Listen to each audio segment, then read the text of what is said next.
Yes.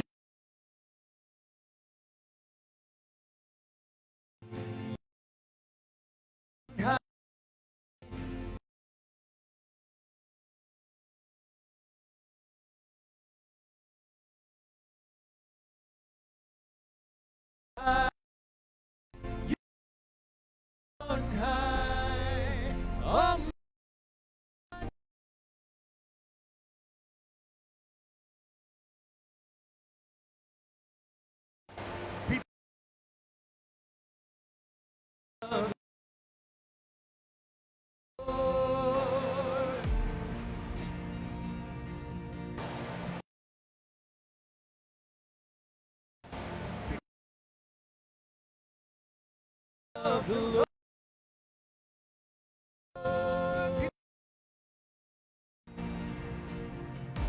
Prepare, prepare of the Lord way.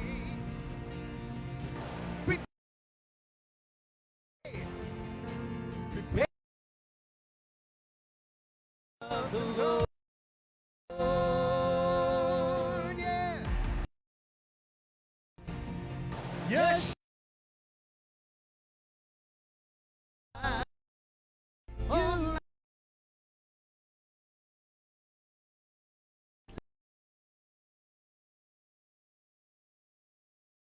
you are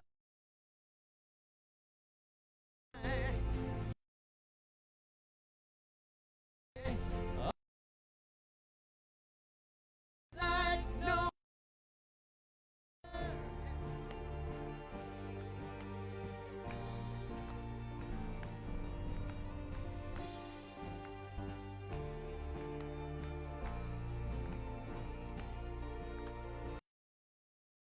No other, yeah.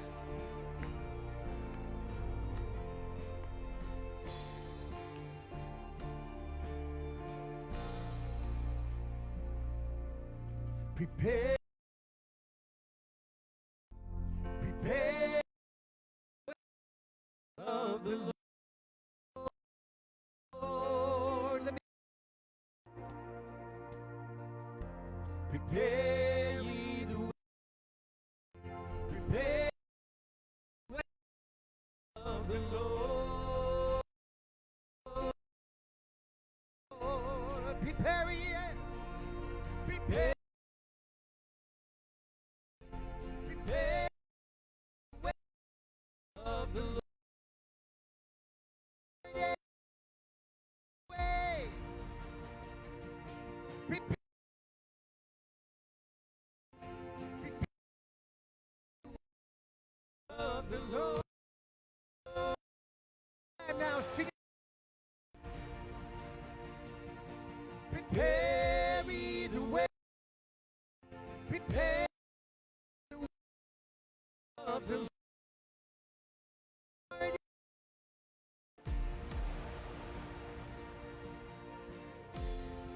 Amen.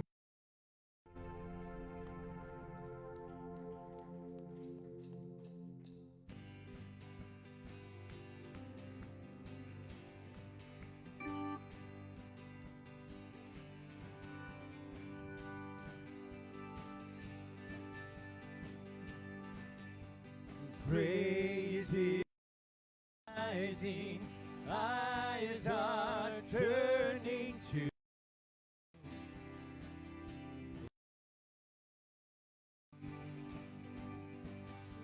And hope is stirred. hearts are yearning for you.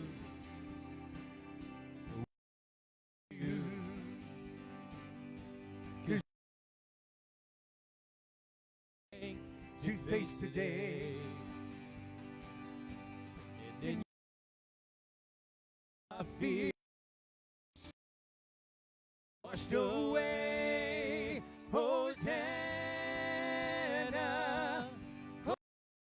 Hosanna, you are the God worthy of praise.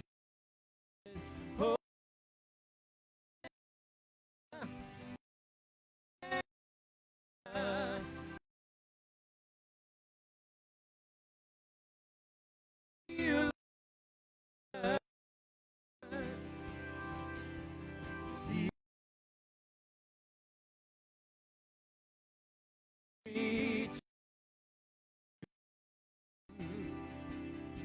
We turn to you, and in kingdom and you make us new. You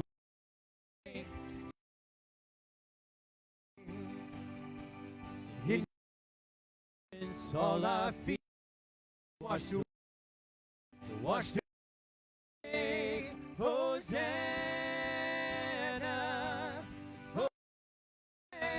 Hosanna, you are the us praise. Hosanna, Hosanna, come have your way among us. We welcome you here. All right, Tristan.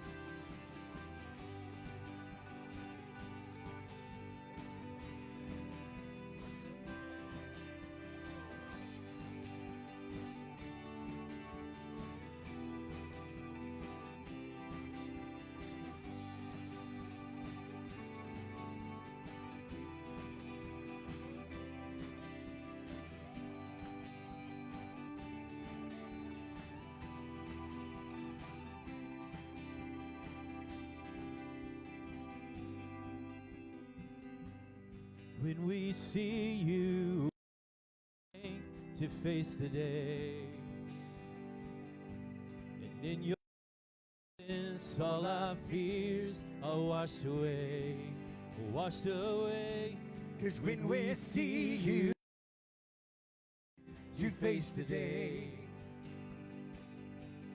in your presence all our fears are washed away, they're washed away. Hosanna, Hosanna,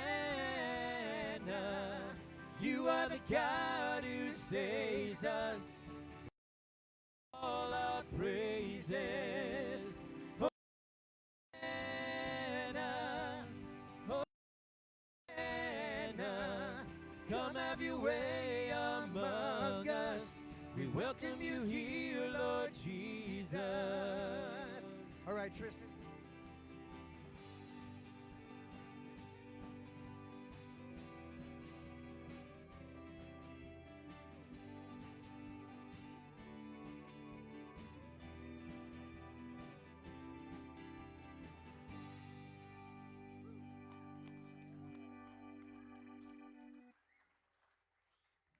How are you all doing? Good. We love the Lord in this place. We're just so glad to see this extreme go to high so we can allow more people to feel safe to come into this place of worship. There's nothing greater than coming together as the body of Christ. You're at home joining us. We welcome you. Please join us in this moment of celebrating our risen Savior. You know, this is the week where I hope you're all just preparing for our Blossom of the Cross. And Jeff will share a little bit more about how that's going to go. But we just want to encourage you just as you enter into this new week, today being that new week, that you will just spend time this week reflecting on the cross, that wonderful cross, and the sacrifice that he made on our behalves. We are not deserving of the incredible love that he's given to each and every one of us, but we are grateful that you have chosen to be here this morning to really honor our Lord through worship, coming together and celebrating with our hearts. So let's continue to worship with that attitude, just surrendering ourselves again to him. What he surrendered to us on the cross, he redeemed us with his precious love. And let's reflect on the words that kind of lead into that. This is a song called The Wonderful Cross. When we just survey that wonderful cross where the Prince of Glory died on our behalf, and the gain that we receive because of what he did.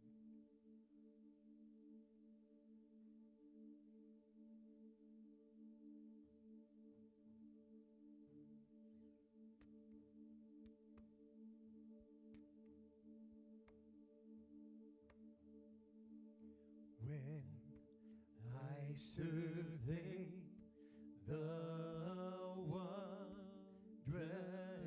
cross on which the Prince of Glory died, see from his head, his hands, his feet, sorrow and love flow, mingle down. See from his head, his hands, his feet, sorrow and love flow, mingled down. Did e'er such love? Did e'er such love and sorrow meet, or thorns compose so rich a crown? Oh, the cross, wonderful cross, bids me come and die, and find that I may truly live.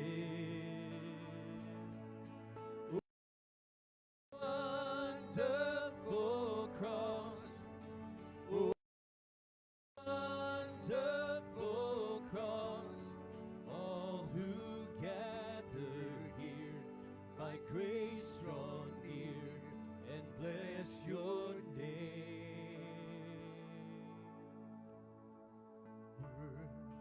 The whole realm of nature mine,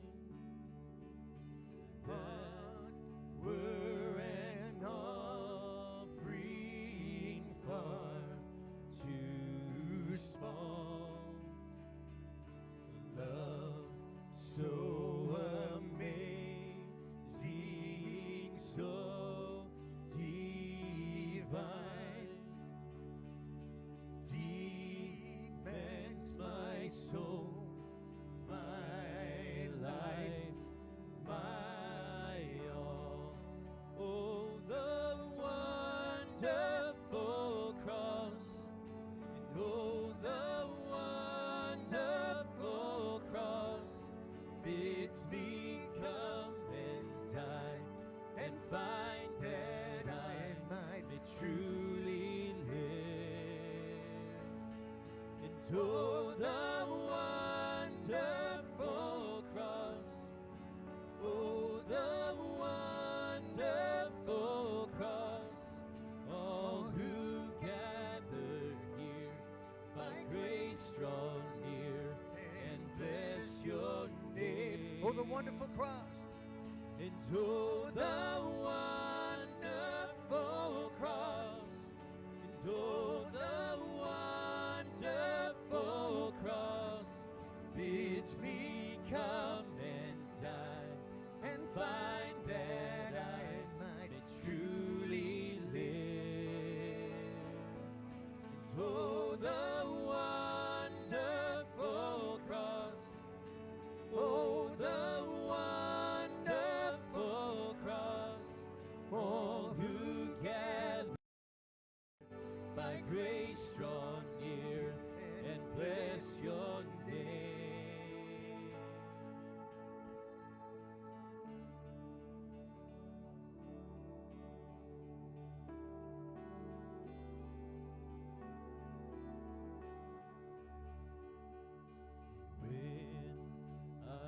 survey the wondrous cross on which the Prince of Glory died. We worship you, Lord.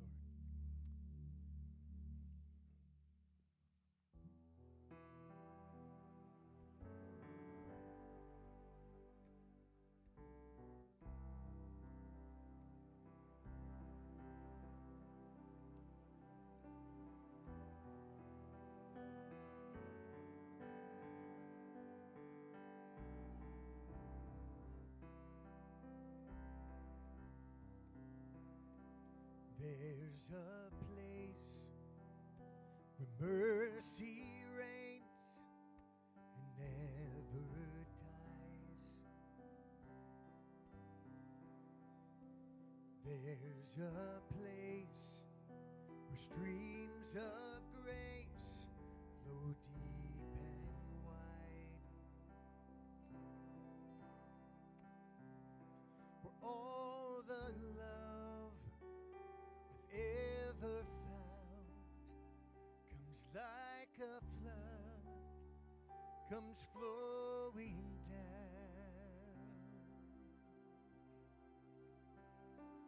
At the cross, I surrender my life. I'm in awe of you. I'm in awe of you. Where your love ran red and my sin washed white. I owe all to you. Yes, we do. I owe all to you, Jesus.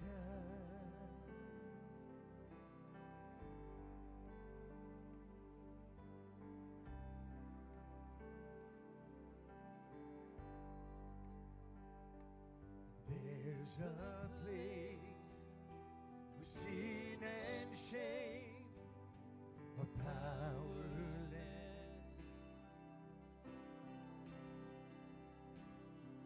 where my heart is peace with God and forgiveness,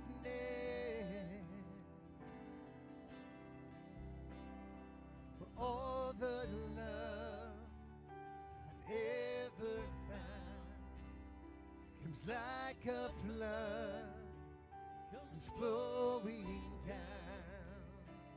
At the cross, I surrender my life. I'm in awe of you. I'm in awe of you. Where your love ran red and my sin washed white. I owe all to you. Yes, I owe all to you. Yes, here my hope is found. Here on holy ground. Here I bow down. Here I bow down. Here arms open wide. Here you saved my life. Here I bow down. Here's my hope. And here my hope found. Here on holy ground. Here I bow down. Here I bow down. Here arms open wide. Here you saved my life. Here I bow down. Here I bow. At the cross, I surrender my life. I'm in awe of you. I'm in awe of you. Where your love ran red and my sin washed white. I owe all to you. I owe all to you, yes.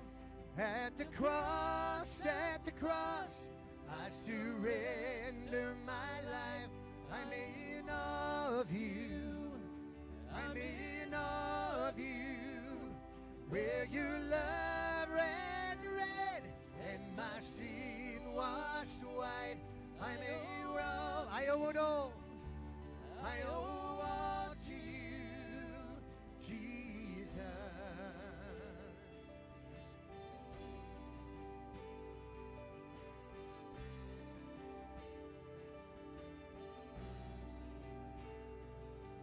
Your love ran red.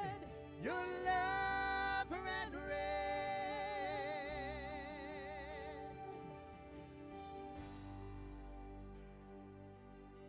Amen. At the cross, I surrender my life. I'm in all of you, Lord. I'm in all of you. Where your love ran red and my sin washed white. I owe all to you. Yes, we do. I owe all. Sing it again. Yes, at the cross, I surrender my life. I'm in all of you. Where your love ran red and my sin washed white. I owe all to you. I owe all to you, Jesus. Oh, Jesus. Yeah, Jesus. Father, we owe it all to you for what you did on the cross. And we're so grateful for your precious love, for the hope and the joy that we find in you. My Jesus.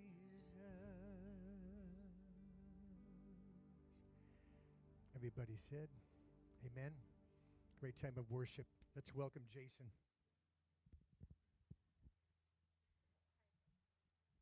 Morning, everybody. Welcome. How are we? We haven't seen this slide up, so we got a lot to share this morning, so I'll try to be really quick. But don't forget, we have cards. Fill them out. Actually, I was reminded we have mailboxes, and so we have a lot of new faces.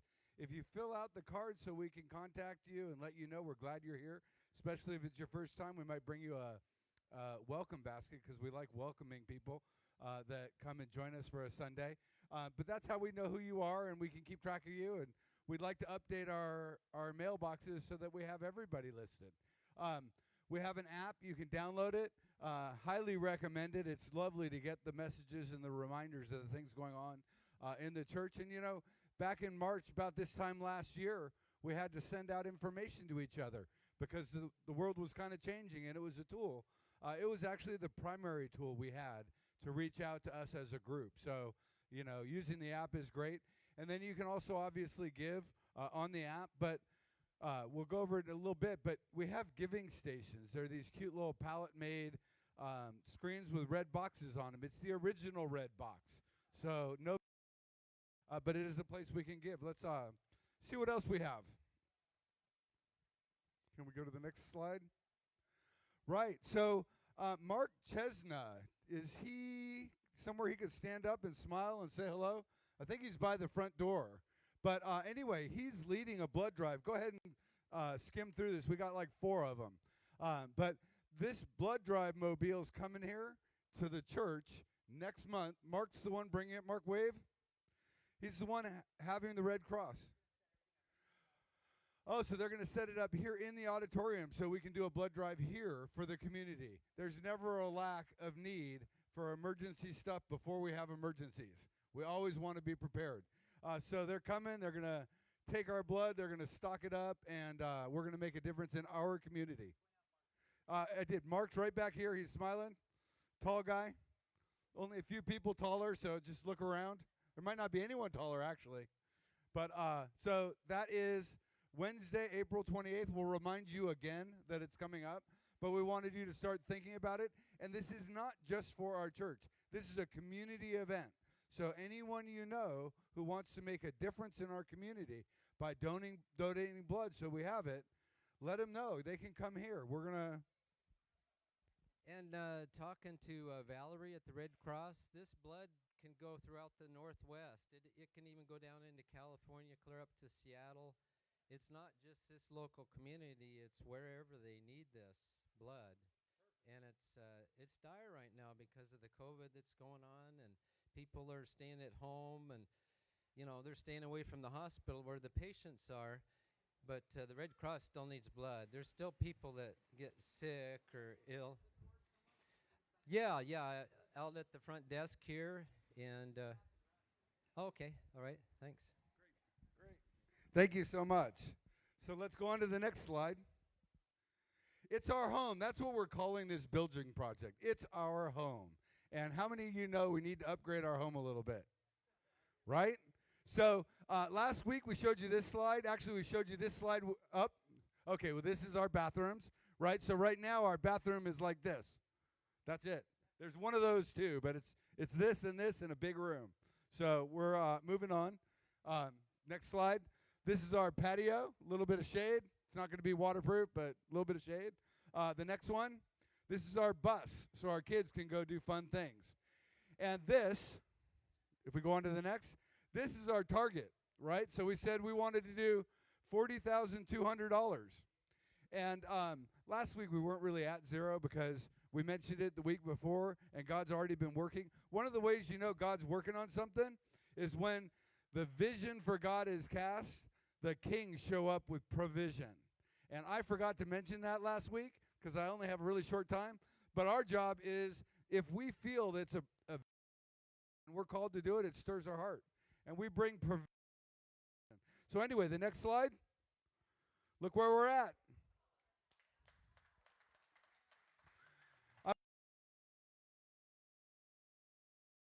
But I just want you to remember our God's a big God. If that doesn't mean we're done. It just means we've completed these projects or in the process, right? Because to do, when we, I don't know if Pastor wanted me to say this, but when we invite the city in to look at our bathrooms, they're going to go like this, and they're going to go, And you know what they're going to see up there? Right, nothing. There's no sprinkler heads up there. That's $100,000. So for that, but God is God. And so I just want you to know lots of things that we want to do. I don't know if you guys have ever heard our vision for the kids area over there. It's an amazing vision, and God's going to provide for that too. We'll bring that up some other time. But I just want you to know, look where we're at. And there's some matching funds in there. So we're not asking people to give to this project instead of the things God's already telling them to do, or supporting us as their current church, or the other things you're doing. We're asking God. God wants to do this separate from the things he's already asking you to do. We're not trying to rob from Peter to save Paul, so to say, right? How's that for a good Christian thing, right? So with that in mind, where to go? I have a verse I just want to share with you. Let's look at the next slide. I think there might be, yep. So in case you haven't seen what it looks like, so if you don't want to fill out one of the cards, you can actually fill out an envelope instead. Right? So the cards are just for information, prayer, let us know who you are. But if you happen to want to add money, you could just start with the envelope. That's all good. But this is the envelope. If you go to the next one, this part right here, that's where you can put a little check mark saying, hey, this is for XYZ. And you could even put a number in there. So if you're adding your tithe, you don't have to write 2 different checks. We're really easygoing. So I'm just saying. But, we have this little, and you know what? On the app now, we have a drop down. So you can actually drop down and say, hey, I want this to go to that. And that's how we actually know that we should be putting it in that little thermometer that's turning red. And so I just wanted to read you one scripture, and I know it's here quickly. So this is from 1 Corinthians 15, verse 56. It says, therefore, my dear brothers and sisters, stand firm. Let nothing move you. Always give yourselves fully to the work of the Lord, because you know that in your labor in the Lord is not in vain. And one of my favorite rabbis talks about how when we go and we work and we get paid, that money is a terribly spiritual thing, because it represents the time that we've spent vested in the things that we do. And when we take that time that we spent out there and what we got for it, and we give it to God's purpose, we're giving God all of that time. We're not giving part of that time. We're not giving that time minus the taxes. We're giving all of that time to God, and it's a beautiful thing, and I stand with you. Welcome. Yep. I want to finish by talking about what next weekend is going to mean. because it's Easter, even though, if you really want to know the truth, we here in the United States that go off a Gregorian calendar that was designed by a bunch of non-Jewish people, we made next weekend Easter. Truth be told, you talk to any Hebrew Messianic Jew, they'll tell you today Jesus was risen, and that today is actually Resurrection Sunday. And it's just all, it actually goes off the full moon. I could explain it to you, but Easter's supposed to be the Friday, the Sunday after the first full moon, after the spring equinox. You guys get that straight? Okay, well, there was a dispute this year between the Hebrew people that make calendars and the Gregorian people as to when that full moon was exactly, because literally it was last night, and it precisely was almost exactly at midnight precise, so they just disagreed. So, but the Hebrews will tell you today is Resurrection Sunday, so he is risen. Yeah, so anyway, but we'll celebrate it next week because that's when most people thinking it's Easter will show up for Easter. But next Sunday, isn't that fun? You guys knew that's something you didn't know. Next Sunday, if you didn't notice on your way in, there's a big cross on the patio. So that's going to be out there. We're going to drape a big black cloth over it that'll probably blow off like 12 times or 50 times this week. But we'll try to light it up, and it's just this picture of Christ and the darkness and all the imagery that goes with what you'll see when you see this cross out in front of our church as you drive by. And literally, 50,000 sets of eyes, if not more, will see it all week. And then on Sunday morning, starting at 6 a.m., we'll put out flowers. And the flowers are going to be in buckets, and you'll be able to come up. And at any time of the day, any time before 10 a.m., you can come in with your family or come out to the parking lot and wait for your turn. If you're one of those that wants to really be socially distanced, that's great. We'll make it sure that you can be. If not, you just come in, you'll pick up your flowers. You can do your own prayers. You can sing a song. You guys can bring your own instruments if you want. It's all for all I care. But you get to make Resurrection Sunday morning something that you believe is special. And whatever it means to you, you could say whatever you want. And you can pray however long you want. And you could give thanks for Jesus rising from the grave in your own worship time. And then come and join us for worship in here, if you want to do that live. Last word about what our building project, some people in here have been wondering what in the world we've been waiting for 5 years, okay? Let me just explain why. We've been waiting for 5 years for a couple of reasons. Want to know the biggest reason? Number one is we know that when we start pulling permits for the bathroom, and we start getting, city inspectors and planning department people that come in here, they would see the problem with, which is the real big problem, Jason mentioned, the sprinklers. We don't have fire sprinklers in here. Sorry, I hope we don't have any city planning people in this church. And I certainly hope we don't have any fire marshals in this church. Truth be told, honestly, to be truth, the city has known that we have had no fire sprinklers in here, and they've been very gracious to us. But we knew we started pulling permits for the bathroom, they're going to make us do the fire sprinklers.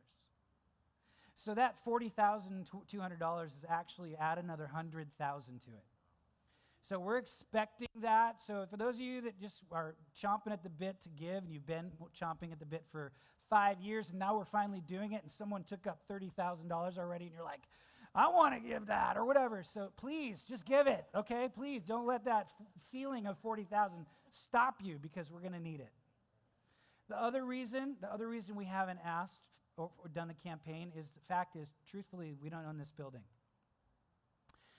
And my decision and our decision with the board of this church was that we felt that if we ever wanted to do a project like that, while we and every tenant of every building like this and would probably go to the owner and tell them it's your responsibility to make it so that we can be in here, and they'd leverage that. We chose not to do that.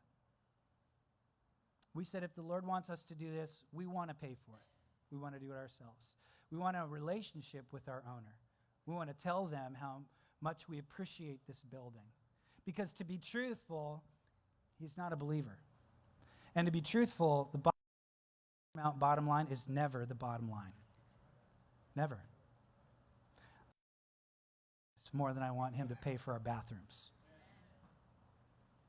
I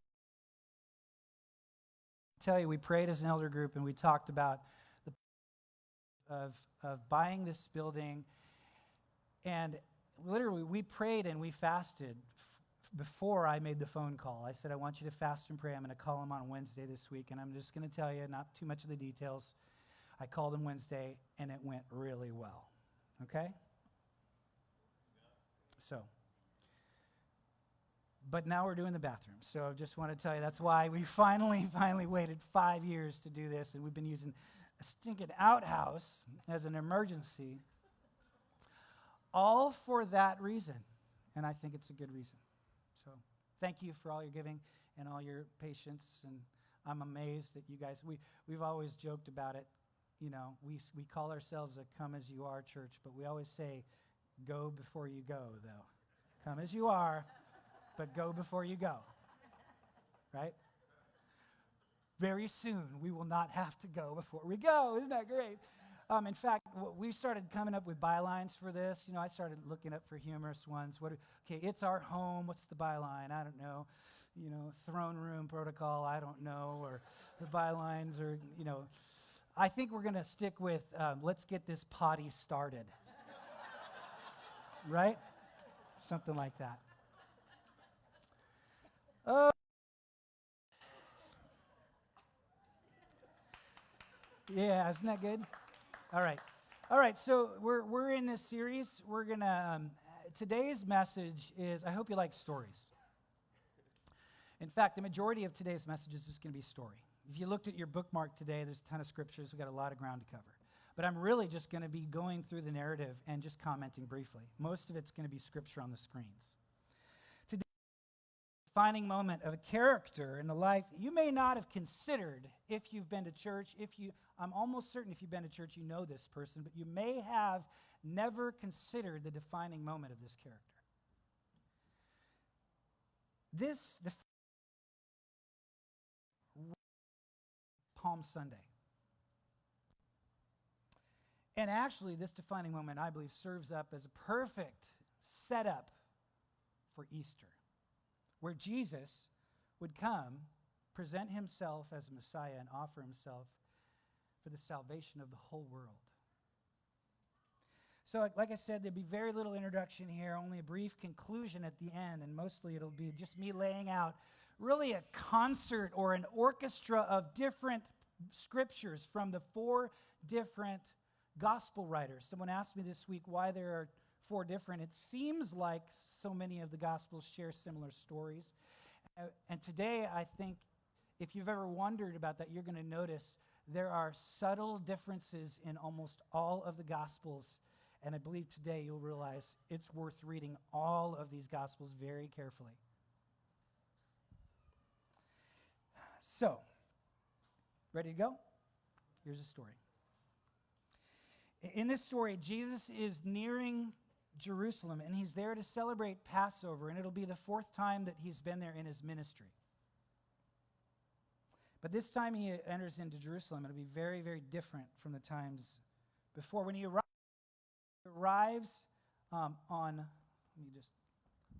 he arrives on Palm Sunday, March 30th, 33 AD. But when it is a massive throng. It is a parade like you've never seen. People are lined up for miles, literally for miles, all the way out the south entrance of the temple area, all the way outside Jerusalem, and people are lined up over the countryside, all the way into the city. They're lined up, and they're shouting the songs that we sang. Hosanna! Save us, O King David, son of David. And they're hoping, perhaps, these people are just praying and hoping to God that Jesus, who they believe is Messiah, he's the king. They're praying that this would be the moment that he would finally agree and declare himself the King of the Jews. So they're laying palm branches. They're literally prostrating. They're worshiping him. And they're praying. They're just, you are the King of the Jews. Hosanna, save us. And so this was so threatening that to the religious leaders that they just snapped when they saw that. They looked out on the streets and they see the crowds and they realize they've lost this battle. They've been trying and trying to figure out ways to separate the crowds from Jesus. That was their whole goal. At this point, they say, we've lost this battle, but we will not lose this war. And so they resort that the only option left for them is to execute him. So the night of the Passover, which was 4 days after this parade, Jesus and the disciples, they begin to make their way up to the Garden of Gethsemane. It's nighttime, and they go there at night because they don't want to be seen. They don't want to cause a disturbance. And he stops near the entrance, and he says, men, gentlemen, we're here to pray. I want you to pray here. I'm going to enter the garden and go a little further because I need to pray alone. And in that moment, he has one of the most iconic conversations with his heavenly Father. And he said, Father, this is the moment of truth. You and I know exactly what's about to happen. Truth be told, I do not want any part of what's going on. If it were me, I'd choose another path. But of course, not my will, but yours be done. And then Judas shows up. And he doesn't show up alone. He brings an army, a small army of temple soldiers. These are not Roman soldiers. They're temple soldiers from the Jews. And they're there to arrest Jesus. And to the disciples' shock, to their dismay, to their horror, Jesus actually allows himself to be arrested. And in their scriptures begin by saying this. At that moment, everyone who followed him, everyone who was there in the garden, deserted him and fled. The story continues. They take Jesus to the high priests. And of course, all the elders and the teachers of the law came together. All of them. This is a large crowd. It's not Jesus' crowd. It is the opposition crowd. And you'll see them appear later in this story. And they are emboldened. They've never been isolated with Jesus before. They'd never been this close when he was separated from the crowd. So they begin 3 illegal trials. The first is in front of Annas, who's by the Jewish people. See, when they said, Annas, we like you, thank you for being a high priest, we're putting our own high priest in. And Annas actually found one of his relatives and said, fine. And so basically Caiaphas, who the second Jewish trial was in front of,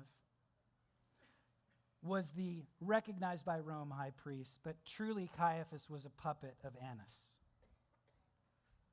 So they had 3 trials, one in front of Annas, one in front of Caiaphas, and then one in front of the Sanhedrin. And the whole time, they're just badgering Jesus. And the whole time, the chief priests and the whole Sanhedrin were just looking and looking for evidence against Jesus so that they could put him to death, but they could not find any. And what made it worse is every time they asked Jesus a direct question, he just wouldn't answer. Which, by the way, was his legal right. Did you know that? You know, the ancient Jewish system of law was millennia ahead of its time in any other nation. They gave every person the right to silence, the right to non-self-discrimination. So if you wanted to accuse somebody, you had to find you weren't required. So Jesus was just looking at them and not replying. And of course, this just made them so frustrated, so angry. At one point, the most powerful person in the room, the high priest, in a rage, he just loses it. And he just shouts at Jesus a question. And this question is important. This is the question they need Jesus to answer out loud. Because if they can get Jesus to answer this question out loud, then they can close the books. And as far as Jewish people, they can just execute him right then. So the high priest says to him, now this first part's important. The high priest is the only one allowed to say this. I charge you under oath by the living God. That little phrase there is like an Old Testament, it's like a golden lariat of Wonder Woman, okay? You're required to tell the truth legally. If this one thing ever happens, you're right, you have a right to non-self-incrimination, you have a right to silence. But if you went to a court where the high priest of Israel stood before you and said this phrase, you by law were required to give an answer. I charge you under oath by the living God, tell us, are you the Messiah? Are you Mashiach? He said. Bar Allah Lachaim, which is son of the living God. Are you? Or are you not?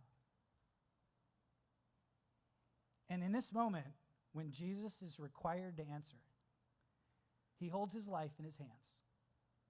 And he holds your life in his hands. And he holds my life in his hands. And our future and our eternity. And he looks back at the high priest and he says,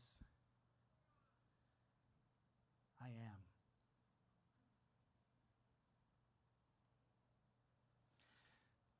At this, the high priest tore his robe and he shouts out, why do we need any witnesses? He asks, you have heard blasphemy.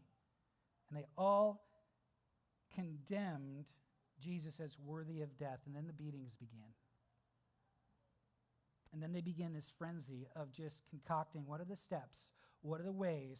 Let's conspire. What's the plan? How do we get Jesus executed? And not just at any time. They needed Jesus executed quickly because it's Passover. And all his real crowd are asleep. And they knew that they will never get a chance like this to get him alone like this and to get him separated and isolated like this. And they decided, look, we need to get him on a cross this morning by 9 a.m. He needs to be nailed to a cross. And he needs to be before anyone can know what's happened. Because this is the only way it can happen. Which sets the stage for our character today. His name is Pontius Pilate, whom I'm sure who woke up that morning, God was nowhere on his radar. But he was on God's radar. And he is about to have the defining moment of his life. So, this is what Philo of Alexandria said, the historian, about Pontius Pilate. He said, Pilate's administration was a long litany of briberies, outrage, wanton injustices, executions without trial. Basically, Pilate was the governor of Judea for about 7 years by this time. And history reveals Pilate hated the Jewish people. He just had no love for them. He actually lived in a palace on the coasts of Israel. And he would only go back to Jerusalem during festival times, and that was just to keep the peace. His regime was totalitarianism mixed with excessive cruelty. So, here's his defining moment. By now, it was very early in the morning. We believe probably, honestly, 4 a.m., maybe earlier. Maybe as late as 5 a.m., but they pack a lot of detail between now. If you read the Gospels and all the different versions of what happened, you got to slow time down because so many details start funneling into this time frame. It was very, very early in the morning. These 3 illegal Jewish trials are over, but now 3 Roman trials are about to begin. So they all show up in Pilate's courtyard, and they go tell the Praetorian Guard to go wake up Pilate. It says, and to avoid ceremonial uncleanness, they forced these Praetorian Guard to wake Pilate up and have him come out because they did not want to enter the palace. Because, of course, they wanted to be able to eat the Passover. How hypocrisy. Can you imagine that? No problems with condemning an innocent man to death. But we certainly want to eat a meal today. And so Pilate says, he comes out to them and says, what in the world? Take him yourselves. Get off my porch. It's 4 a.m. Seriously? See, he says, what charges are you bringing against this man? Take him yourselves and judge him by your own law. And of course, they're like, but Pilate, like, we've already charged him by our own law. In fact, they say that we wouldn't have brought him to you if we haven't already found him guilty. And they say, Pilate, we've already charged him, and obviously we've concluded his crime is worthy of death, and obviously we can't do that because you've taken our ability for capital punishment away from us. So Pilate says, fine, it's ridiculous time, let's just get this over with. And he starts Roman trial number 1. So standing there with the religious leaders, he just says, okay, just stop your talking, tell me the details. And Pilate starts by initiating a conversation with Jesus. He says, okay, you Jewish, God folk, just shut your mouths for a second. And he looks at Jesus and he says, so are you the king of the Jews? And it's obvious why he started with this question is because 4 days ago, that's what everybody was saying, right? And there's no doubt that he heard it because they saw the people report. In fact, his soldiers were probably going back to him and says, Pilate, you're not going to believe what's going on. Everybody in the world. In fact, it looks like a full-blown insurrection. Look at all these people. I'm sure they wondered if the moment that Israel finally tried to take things over was that 4 days ago, but it turned out to be a completely peaceful demonstration. So he's like, are you the king of the Jews? And Jesus answered him, it is as you say. And of course, the Jewish leaders that have him and are bound and they're with him, this is where they start losing their minds. They're just like, I call it Jesus derangement syndrome. It's just, they're totally lost their minds, and they start yammering and so on. And Pilate just says, okay, just quiet again. In fact, close your mouths. And he looks at Jesus again, and Pilate asks Jesus, aren't you going to answer? Because all these accusations were flying. See how many things they're accusing you of? And see, Pilate at this point was used to hearing the person who was captured. He was used to hearing a reply. Okay?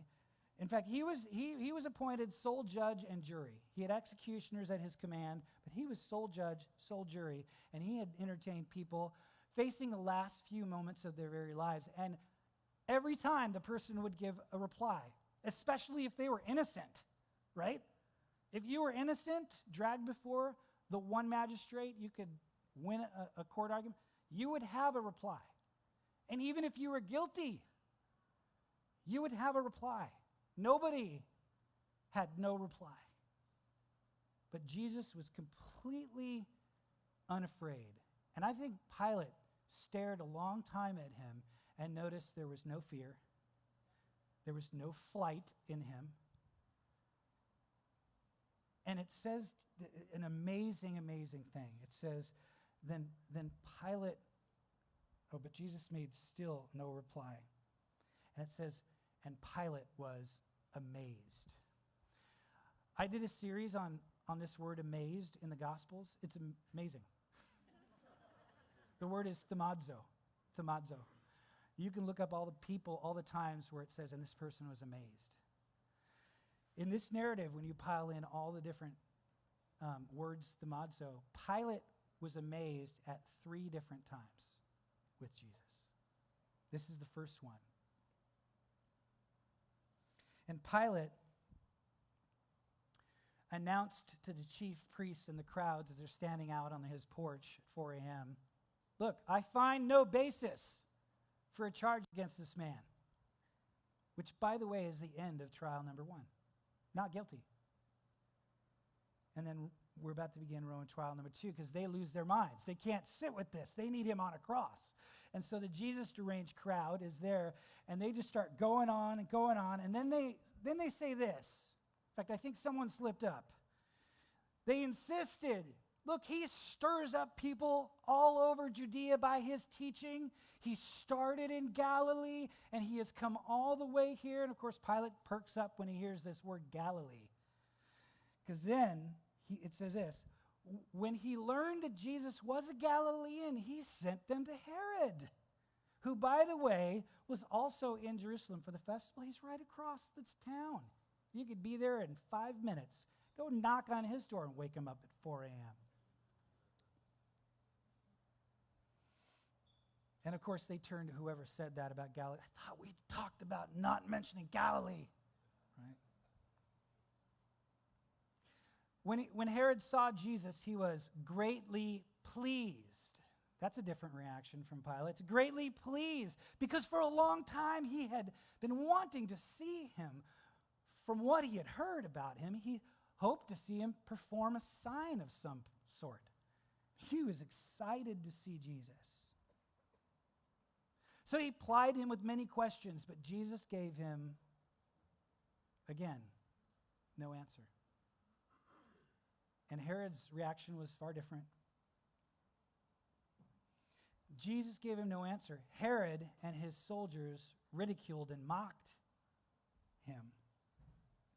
And mockingly and ironically, they kind of mockingly coronate him king of the Jews, who, by the way, Herod's soldiers had heard all the people saying that 4 days ago. And then they beat him, and then not then. That comes later. But basically, they mockingly claim he is king of the Jews. And they actually put on a purple robe. Is that where it is?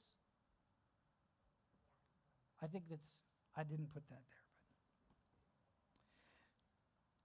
Is it there? Yeah, there it is. They dressed him in an elegant robe. We find out later the color was purple because it gets put back on him. Okay? So then they send him back to Pilate. Now, this is the end of trial number 2. What would you say the verdict was? Not guilty, maybe no contest, right? Not guilty. So Pilate sees him coming. Oh, great, right? Now, before trial number 3 begins, here's what happens. Pilate then goes back inside the palace. He says, I'm not talking to those Jesus deranged folk. And he decides to summon Jesus in without them.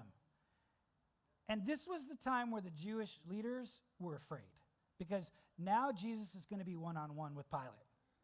And when Jesus is one-on-one with anyone, usually a defining moment happens. So Pilate looks at Jesus and asks him the question a second time. So, are you or are you not the king of the Jews? And Jesus' reply, as he says, as I said before, yes, I am. But Jesus said, listen, my kingdom is not of. It's not from this world. It's not like the kingdoms of this world. It is not modeled after the kings of this world or the kingdoms. And then he says, look, if it were, truth be told, my servants would fight. They'd be here. They would fight, and they would prevent all those who have brought me here from doing so. And not to be too bold, my soldiers, if they were here, they would outrun Rome. You would not be able to stop them. I think Pilate at this point is going, I think I'm starting to like this guy. So he comes out and basically brings Jesus out to the crowds again. He says, okay, we're going to just sum this up. Now we're going to look in Luke real quick. Luke, it says, you brought me this man at 4 a.m., mind you. Okay, you brought me this man, and as one who is inciting the people to rebellion, and I'm sorry, I don't know, do you hear any rebellion out there? Me neither. No, I don't. But I've examined him in your presence already and in private, and I have found no, this is the third time we see it in scriptures, no basis for charges against him. Oh, and by the way, neither has Herod. Herod, for he sent him back to us. As you can see, here he is. He's done nothing to deserve death, which is basically no basis again. But Pilate senses some fear here because he knows they do have leverage against him.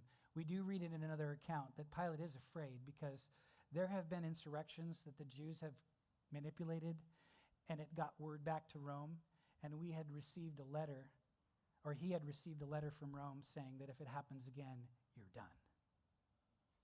So there was some fear here, and Pilate was afraid there was an insurrection mounting that he would have to face trial on. And so, it's because he was afraid, we see this. Therefore, he says, I will punish him, and then I will release him. And of course, they probably freak out because that's not what they need. But the text then says that Pilate took Jesus and had him flogged. And now, if you're a first century person and you read that word, you would not need an explanation for what that word flogged makes you picture in your mind. A flogging was where two Roman soldiers with a cat of nine tails, with pieces of bone and fragments of metal that were tied to the ends of that nine-tailed, that whip, and they would stand behind a man, and he would have his hands bound, and they would stretch his hands far above his head. And they would begin to lash him, and they would begin to count out loud as they did it. Because even Romans who perfected this flogging, even Romans had rules for floggings. Because the metal and the bone, as it wrapped around that body, would not only take layer after layer off the person's back, but it would take layer and layer off the person's belly as well. And basically, people died from flogging. Most of the time, they bled to death. And then days later, if not bleeding to death, he would die, most likely of infection. So, they flog Jesus, and the flogging is over. And it says the soldiers then twisted together a crown of thorns and put it on his head. And they clothed him in a purple robe, likely the one Herod had given him. And this time, though, he's wearing it with his back and body flayed wide open. And they put it on him and went up to him again and again, saying, "Hail, King of the Jews," which is what they heard 4 days ago. King of the Jews. And they slapped him in the face. And once more, after this flogging, Pilate came out and said to the Jews, this is by himself at this point, he said, "Look, I am bringing him in a minute out to you to let you know that I find," fourth time he said this, "no basis for a charge against him. We have punished him. We have flogged him. Even when this man was being beat to death, he did not break. Even when this man was being flogged within an inch of his life, he did not do what normal people do, which is they'll confirm things that aren't even true to get his men to stop.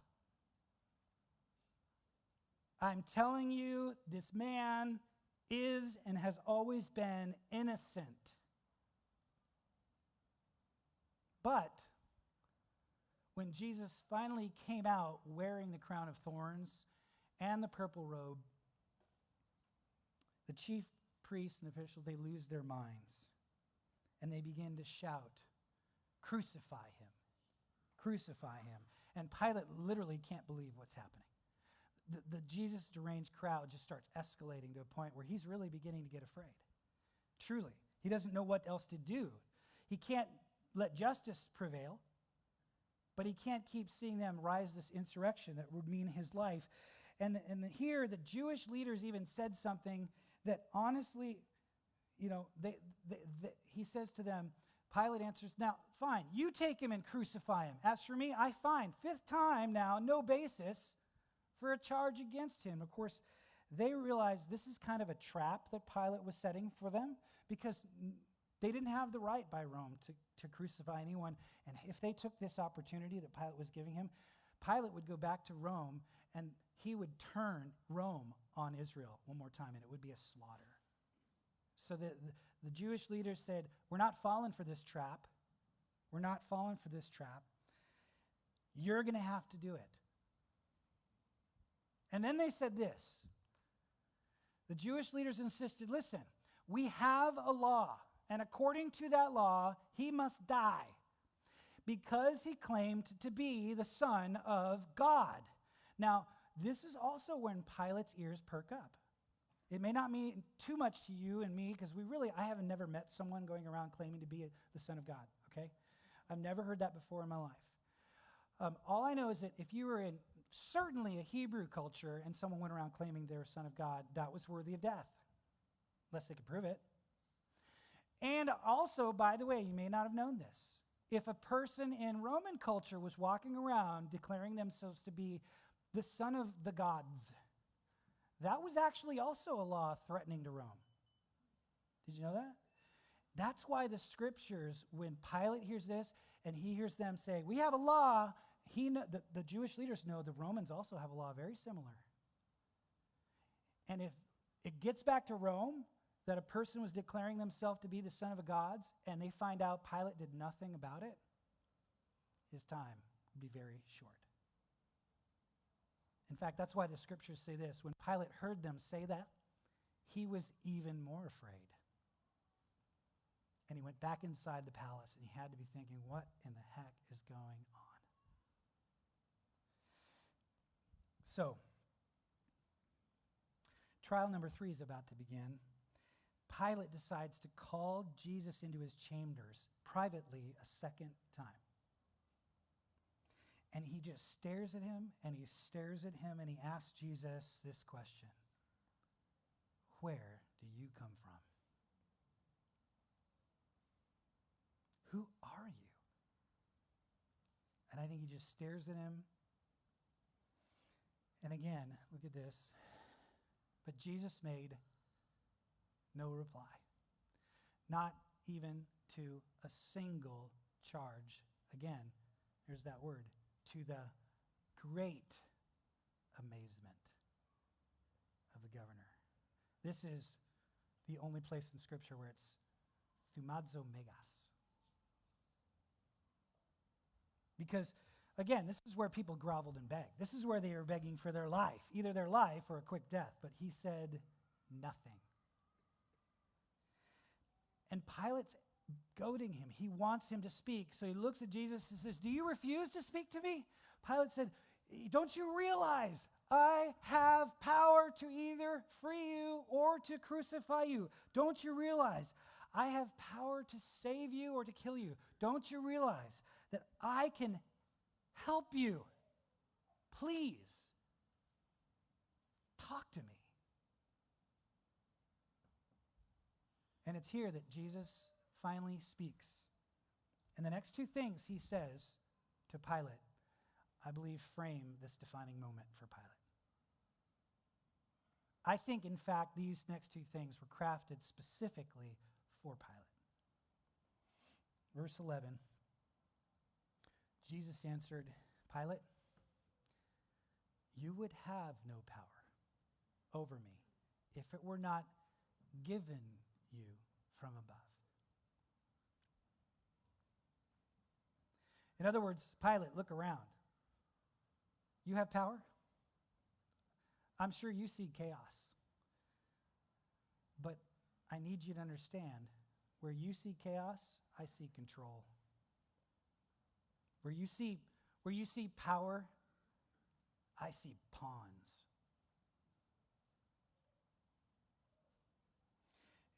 In other words, Pilate, the power you think you have is totally an illusion. It is an illusion. Your power is an illusion at the complete whim of God's perfect will. And he has no fear, he has no flight, and he's staring him in the eyes. And Pilate, he says, I believe what's happening right now is a divinely appointed thing. What's happening right now is, yes, I am going to die. Yes, I have been silent because there is nothing you can do to stop it. And then Jesus stares at him, and I think through his swollen eyes and his blood-soaked hair, he says this next crafted thing for him, just for him. He says, therefore, Pilate, are you listening to me very carefully? This is going to be one thing you're going to need to remember for the rest of your life. Therefore, Pilate, the one who handed me over to you is guilty of a greater sin. It's doubtful that anyone ever told Pilate he was a sinner, right? Not really an easy thing you tell a Roman governor, a Gentile. He said, yes, Pilate, you are about to sin. In fact, there are a lot of dark actors in this. And trust me, one day they will all come to account. But I want you to know something, Pilate, that your part in this is forgivable. There are people out there with greater sins. Don't forget this, Pilate. So don't be afraid. God is in control.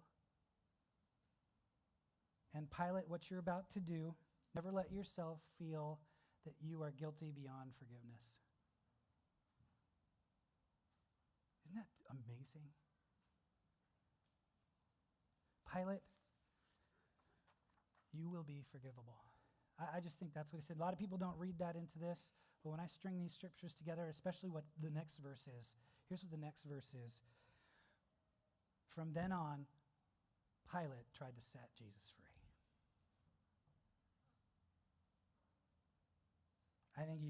I think at that moment, he's looking in Jesus' eyes, and Jesus is looking back at him after having heard what he just said. And I think Jesus is saying, look, God is in control. Your part's forgivable. Go ahead, Pilate. It's okay. Do it. Do it.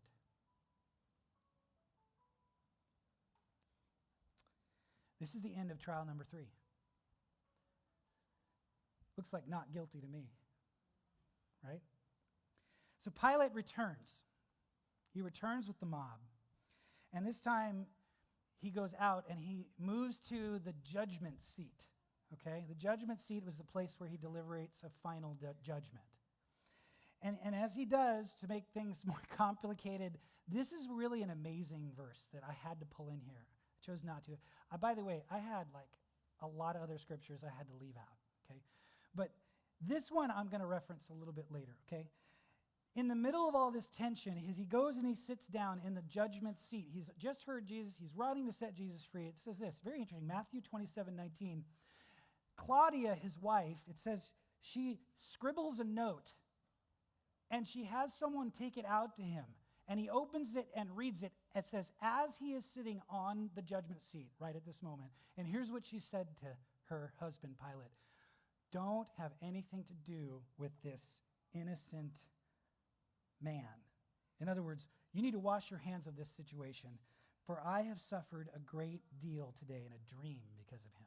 I'm going to talk about that in just a second, a little bit later.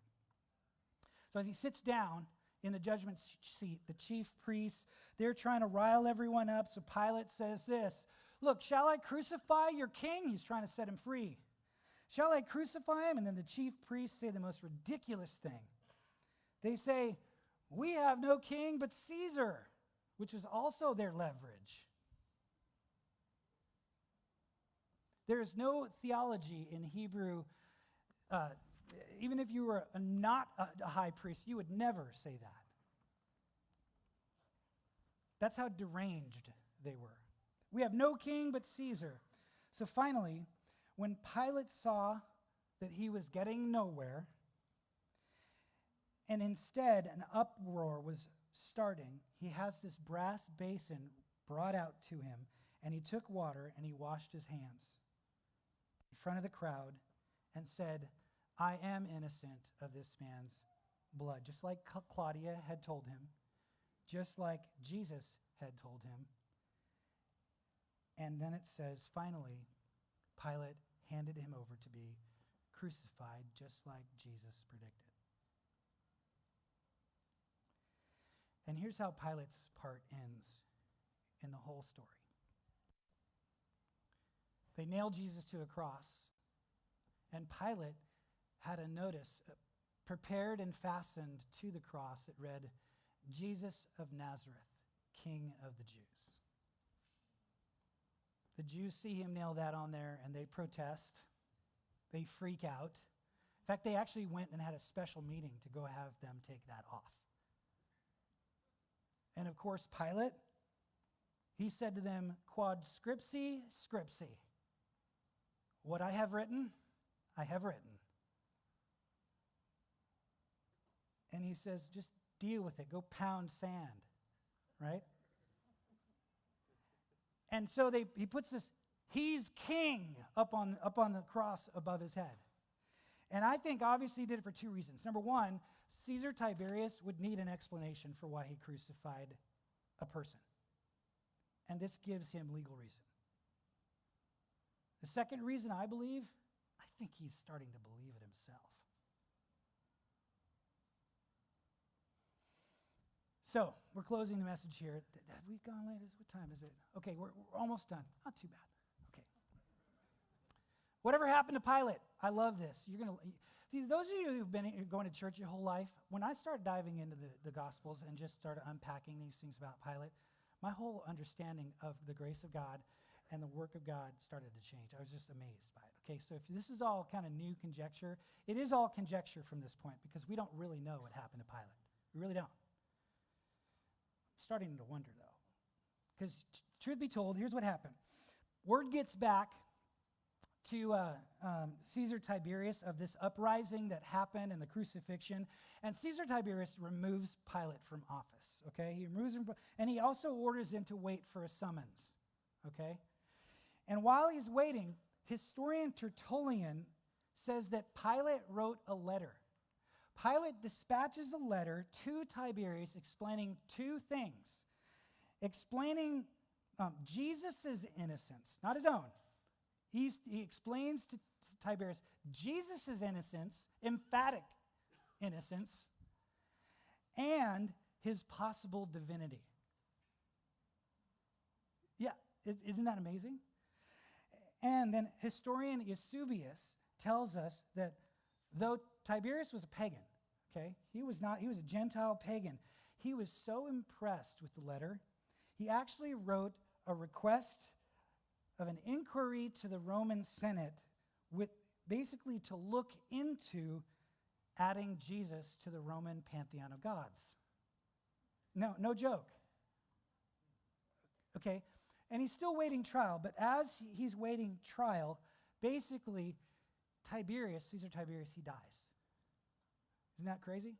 And then we get Caligula. Caligula becomes emperor and basically completely forgets or ignores Pilate altogether. And what happens is Pilate really disappears at that point. Pilate disappears, and then one day the Roman Senate pulls out this inquiry request to look into the divinity of Jesus and adding him to the Roman pantheon of gods. And Claudia reads it and summarily rejects the idea as completely ridiculous.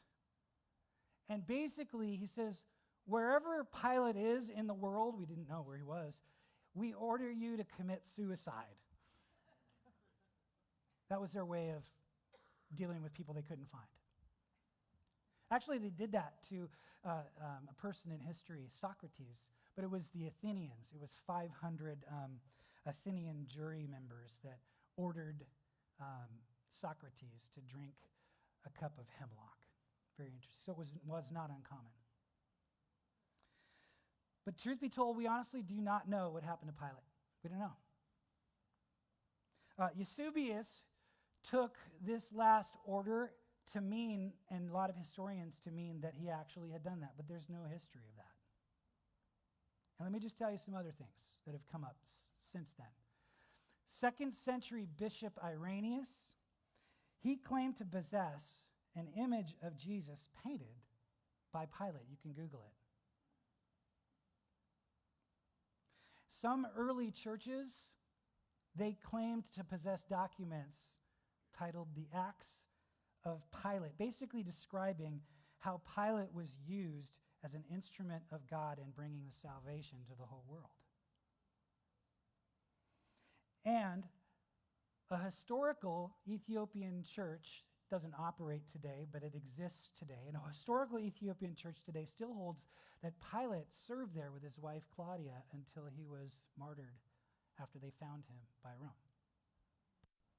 Did all that happen? We don't know. But I'll tell you this, if he did do this, this explains to me a couple of things. Number one, when I read the text of Scripture in the Gospels, a lot of the Gospels with conversation, documentation of different people saying one thing back and forth, I like to ask, how did we get this in the text? And the thing that raises a big red flag for me is when you say there were two separate private conversations with just Jesus and just Pilate. Who gave us that information? And how in the world did we get the details written in that very detailed note that was handed from Claudia that Pilate read at the precise time they tell us it was read on the judgment seat where she talks about her dream?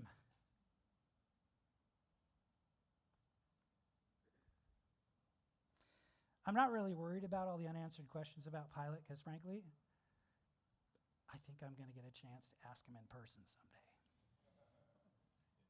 Doesn't that explain to you and match up with the tremendous, unbelievably, overwhelmingly incredible grace of God? That a guy like Pilate's sin would be forgivable. And again, I'm amazed at this. I'm amazed that Pilate was amazed. Aren't you? He was amazed 3 different times. Of course, twice at no replies and once. The last time was when they pulled Jesus down from the cross, and he'd only been up there for a few hours. Because that's not how it happened. Usually they were there for days. And so it says when they pulled him down and he heard, he was amazed. Almost like Jesus was in control of that too.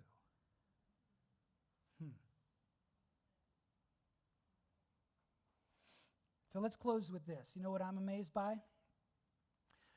I'm amazed that you know, when Pilate woke up that morning, it's doubtful that God was on his radar, right? But he was on God's radar, right? And whether you're not a Jesus follower, or whether you've been to church your whole life, or maybe you've never been to church, or you got no religious background, let me just tell you, you know, you might think you're the last person that God would want to intersect with. You're not. Even if you're not aware of God, he's aware of you, right? You know what else I'm amazed by? Is that power is an illusion. Power and control, total illusions. I doubt Pilate woke up that morning knowing who he was going to square off with, right? Had no idea. And I like any person in power, any person with wealth or with authority, they hope, they all dream they'll go down in history, but I bet he never thought he would go down in history the way he did. In fact, truth be told, had he not had this defining moment with Jesus, we would never know him at all. I'm also amazed because I doubt Pilate woke up that morning knowing how his sin might actually play a part in bringing salvation and forgiveness to the whole world. And if your part was to nail Jesus actually on the cross, that would be tough to get over, wouldn't it? How would you get over that? Well, you get over it the way Jesus said. Pilate, despite your sin, you are forgivable. Right? Isn't that just awesome? I'm amazed at this. And the last thing I'm amazed by is that I doubt really Pilate woke up that morning thinking that by the end of the day, that as a heathen, he'd be coronating a king. Right? He declared, here he is, the king. Here's the king of the Jews, Nazarene, Jesus, the Nazarene. And the people who didn't like it, he just said, go pound sand. Right? What I've written, I've written. I don't care what you think. And I bet he didn't expect doing that morning when he woke up. So whether he meant that when he wrote that above Jesus' head or whether he didn't mean it, I think that it's just agree, okay, that the greatest defining moment that you could possibly have is the one where you declare him king of your life, I think. Whether you've never done it before, or maybe you have, or maybe like me, you do it every morning you wake up, which is a great practice. Calling Jesus king makes every day the best day of your life. Look, I can just leave you with that. In fact, here we call it following Jesus.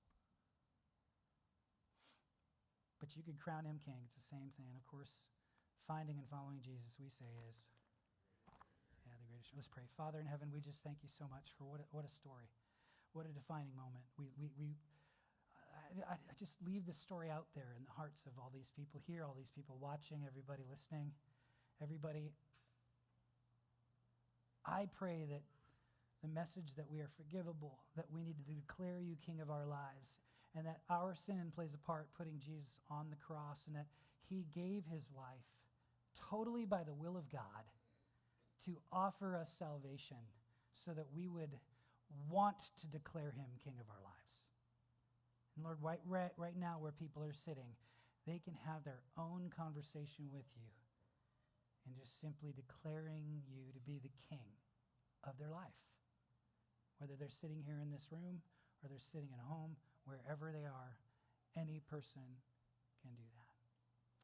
Jesus, we look forward to the message of Easter that we get to look into next week, where you emphatically put an exclamation point on the fact that you are our king because you rose from the grave.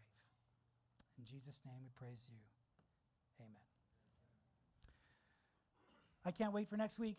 I'm hoping Easter comes tomorrow. It'd be great.